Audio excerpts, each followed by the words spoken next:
80 años, ¿no? Es un reto para todos como profesores de economía, como estudiantes de economía, como hacedores de política económica, como banqueros, pues tratar de descifrar qué está pasando, ¿no?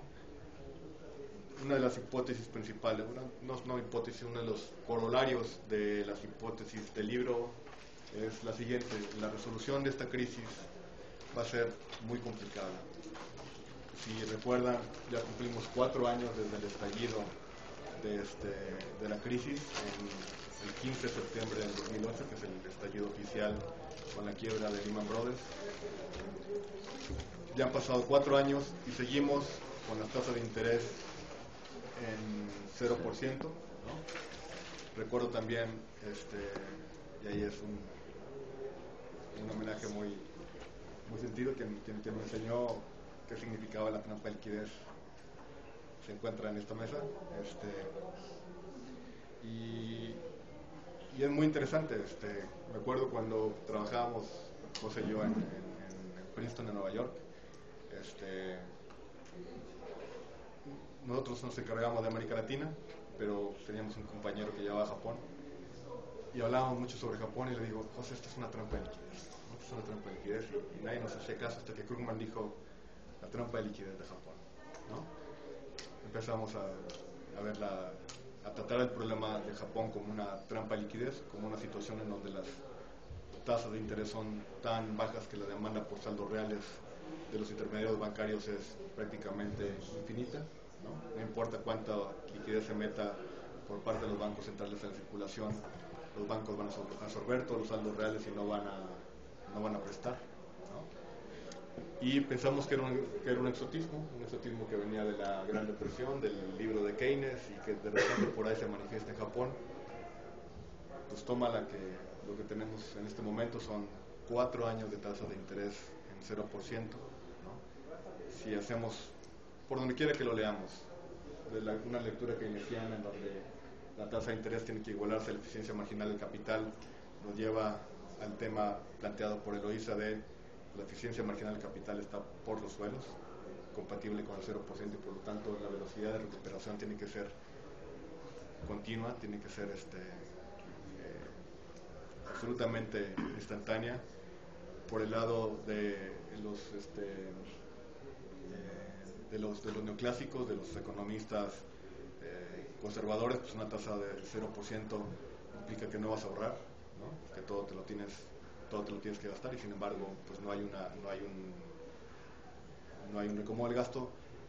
Y desde el punto de vista, por ejemplo, del financiamiento de proyectos, una tasa del 0% que implique pues una tasa de largo plazo del 10, 15 años en un solo dígito, quiere decir que existen todos los incentivos para hacer tonterías, ¿no?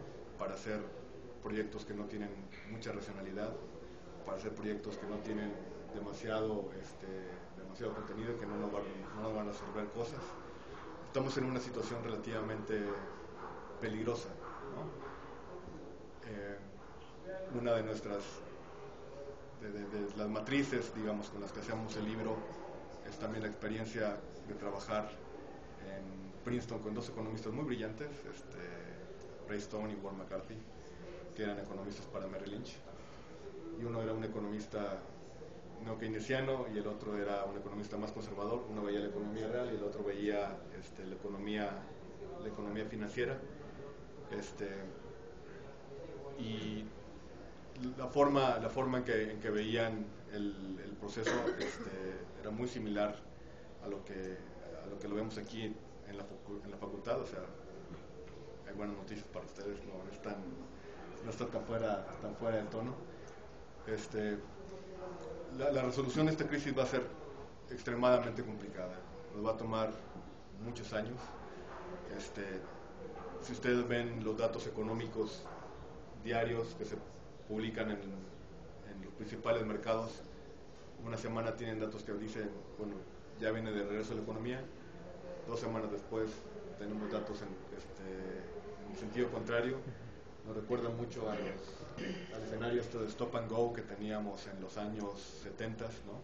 Una economía que jalaba con intermitencias, ¿no? Arrancaba y se estacionaba. Y pues, luego tenemos a China, ¿no?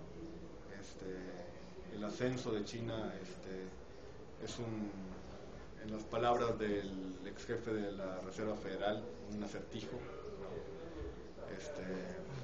Una pregunta que todavía sigue abierta es, ¿fueron los chinos los que le aplanaron la curva a la Reserva Federal cuando la Reserva Federal quería subir las tasas de interés en el 2003, 2004 y 2005? Subía las tasas y la curva se la aplanaban. Fueron los chinos causantes de este exceso de liquidez, ¿no? Entonces, creo que tenemos muchísimas preguntas que hacer.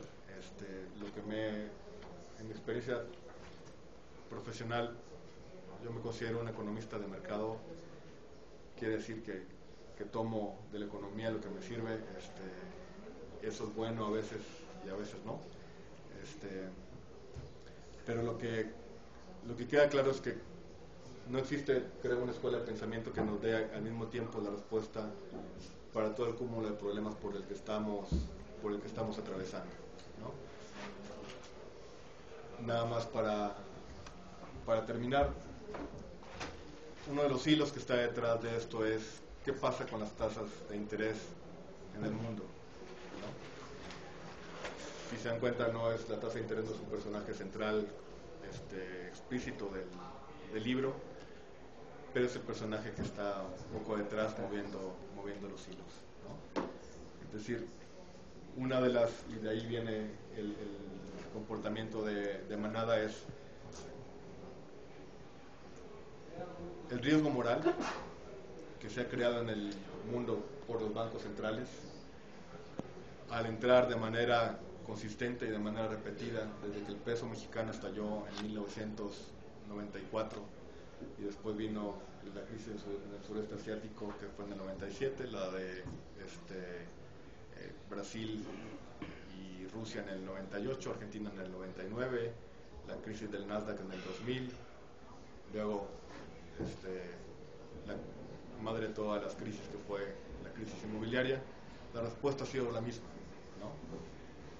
Se crea una burbuja de activos incentivada por una política monetaria expansiva, aumentan los precios de los activos, truena esa burbuja y la forma en que se resuelve es volviendo a inyectar más dinero, ¿no? El mensaje es muy claro de los bancos centrales y tiene que ver, es absolutamente el tema que Luisa platicaba al principio, que es la rentabilidad del capital, ¿no? Yo te voy a rescatar de cualquier situación de riesgo en el que caigas. Si tú prestas a México y México truena México, no te preocupes, yo te voy a rescatar. Lo mismo pasó en el sureste asiático, lo mismo pasa con la moratoria rusa y la moratoria argentina, con la devaluación del peso brasileño. El comportamiento es exactamente el mismo. Bueno, truena el Nasdaq, todo el riesgo que habían tomado los inversionistas individuales e institucionales al comprar activos inflados, se resuelve volviendo a inyectar liquidez.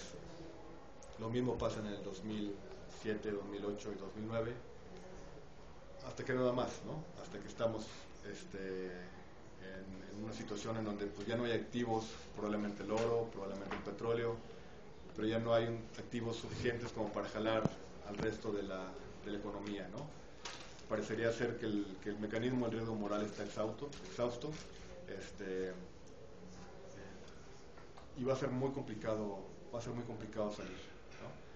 La resolución, no hay que mirar más que asomarse a la ventana y ver Europa, ver cómo estamos en la América del Norte. Y para México, pues, ¿qué representa esto? Representa, a pesar de que por primera vez en 65 millones de años no es México el origen de la crisis, pues estamos atados a una economía que es la economía de los Estados Unidos, que está en una decadencia relativa, ¿no? ¿Cómo va a resolver los Estados Unidos el gran problema de sobreendeudamiento público y privado que tiene? De eso va a depender mucho cómo resolvamos la crisis en México. Y por eso, reitero nada más, están ustedes cursando su carrera de economía en una época sin comparación, ¿no? los retos, las dificultades, el tamaño que implica la globalización, el tamaño de los retos es tal que la economía que ustedes están viviendo como estudiantes ni siquiera la imaginábamos nosotros cuando estudiamos aquí en la facultad, ¿no? Entonces, bueno, ojalá y que les sirva, ojalá y que les guste. Tratamos de hacerlo lo más entretenido posible. Ojalá les guste y pues a sus órdenes.